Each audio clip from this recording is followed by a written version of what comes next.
Ôi, tụi ròm ta tinh bàn tầm rây một các bà ní dừng xong lùi ở sài hơi ôi bật chỉ sắp chật mình tên tỏ đào bê bờ rò nó đã cắt phúm nhạc phúm bên nhé bàn thì con có chẳng kháng tham mình là nật côn ba chỉ đại luôn anh tụi vậy ơi mưa cho ta cái chả ní bật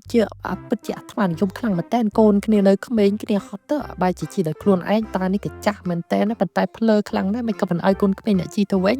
ôi còn ta nhom trong chỉ tụm rây chỉ lực ti mùi đồng bông tụm ăn boxing có kho đã chọc có ban đành chọn hái bờ ra chia bốc có ban sầm rạch chặt chọc pi đầm rây ai côn lang mình mà đòn bây côn chỉ nè chỉ lơ đầm rây lực ní bên bờ ra bên nè mau bị phum xén phơi cà ri côn nó giật khẳng ơi mời cho côn chung ngư do cônสมัย 2K 2 វិញចឹងហើយគិតតែពីចុចទូរស័ព្ទអត់មានអាណិតដល់សមមើលវានៅក្មេងសោះវាខ្ជិលដល់ម្លឹងណាបើកូនអញវិញអញចាប់ទាញពីតម្រៃនឹងវាយទម្លាក់ញាត់ផ្លែដងចូលមកអញងាប់តែម្ដង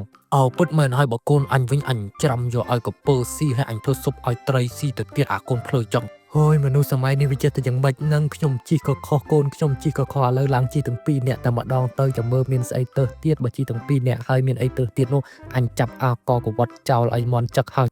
នៅពេលដែលពីរនាក់កូននោះបានសម្រេចចិត្តជីទាំងពីរនាក់ក៏នៅតែអ្នកស្រុកទៅដោយនិយាយថាព្រៃផ្សៃសម្រាប់សត្វអូយមើលចោះសត្វដំរីគួរឲ្យស្រឡាញ់ហើយគ្នានៅក្មេងទៀតបាយជាកូនពីរក្បាលជាមនុស្សនេះថោកទាបមិនចេះដើរខ្លួនឯងទេបាយជាជីទៅលើខ្នងសត្វពិតជាថោកទាបខ្លាំងណាស់មែនទេបងប្អូនពិតមែនហើយចង់ឃើញមុខមីប្រពន្ធនឹងខ្លាំងណាស់មិនក៏មិនចេះបដៅប្តីបដៅកូនសោះអញ្ចឹងឲ្យប្តីនឹងកូនវាលីលើអញ្ចឹងអូយអញចង់ទៅសំពងក្បាលចេញពីដំរីនេះបាត់ទេនេះអូយមិនដឹងជាស្អីទេកូនអើយយើងឡើងជីទាំងពីរនាក់ហើយគេនៅទៅយើងបានទៀតកាលពីមុននេះថានេះវាចិត្តតែចំពោះកូនមិនចេះអាណិតកូនក្មេងហើយឲ្យកូនដើរតែលើឡើងជីដែរកូនឡើងជីដែរហើយគេថាអត់ចេះអាណិតសត្វឥឡូវមិនចេះទៅចោះយើងធ្វើអញ្ចេះតែមើលអាណាចេះទៅទៀតអញផ្ទះក៏ភ្លៀងឲ្យបែកតែម្ដងណាកូនបរោះជាឪពុកនិងកូនក៏បានសម្រេចចិត្តសែងសត្វដំរីនោះវិញហើយដំរីក៏សង្កត់ស្លាប់ទាំងពីរនាក់កូនទៅប្រសិនបើអ្នកព្យាយាមធ្វើឲ្យមនុស្សគ្រប់គ្នាពេញចិត្តអ្នកនឹងមិនអាចបំពេញចិត្តនរណាម្នាក់ឡើយហើយចុងក្រោយអ្នកគឺជាអ្នកដែលទទួលនូវផលវិបាកដោយខ្លួនឯង